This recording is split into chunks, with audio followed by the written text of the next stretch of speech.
क्या आपने कभी सोचा है, जब किसी की मृत्यु होती है तो उस इंसान की आत्मा कहाँ जाती है? क्या वो यहीं हमारे आसपास भटकती है या किसी दूसरी दुनिया में प्रवेश करती है?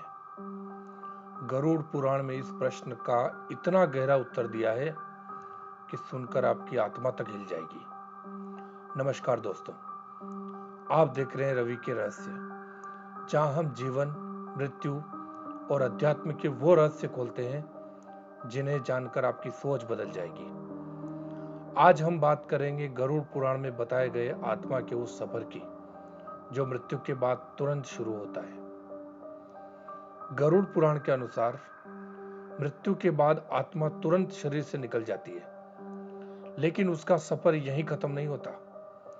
असल में मृत्यु के बाद 13 दिन आत्मा के लिए सबसे निर्णायक माने गए हैं। पहले दिन आत्मा अपने ही शरीर के पास रहती है। वो देखती है कि उसका परिवार, उसके अपने उसके लिए रो रहे हैं, पर वो कुछ नहीं कर पाती। दूसरे से 10वें दिन तक आत्मा यमदूतों के मार्ग से गुजरती है। उसे अपने कर्मों का अनुभव करवाया जाता है। जिस दर्द को उसने दूसरों को दिया था, वही दर्द उसे महसूस कराया जाता है। 11वें दिन आत्मा यमलोक की ओर बढ़ती है, जहां चित्रगुप्त के दरबार में उसके कर्मों का हिसाब होता है। हर कर्म, चाहे वो छोटा हो या बड़ा, सब दर्ज होता है।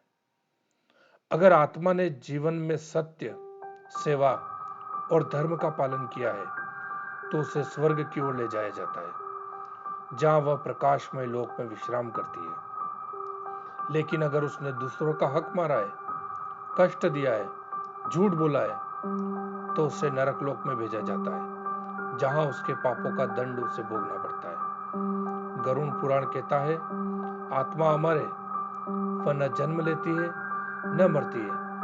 वह सिर्फ अपने कर्म के अनुसार शरीर बदलती रहती है। मृत्यु कोई अंत नहीं है, बल्कि एक नए सफर की शुरुआत है। दोस्तों, मृत्यु से डरना नहीं चाहिए, बल्कि जीवन में ऐसे कर्म करने चाहिए कि जब आत्मा शरीर छोड़े तो उसे डर नहीं, बल्कि शांति मिले। इसलिए हमेशा याद रखिए, कर्म ही हमारा सच्चा साथी है, बाकी सब यहीं रह जाएगा।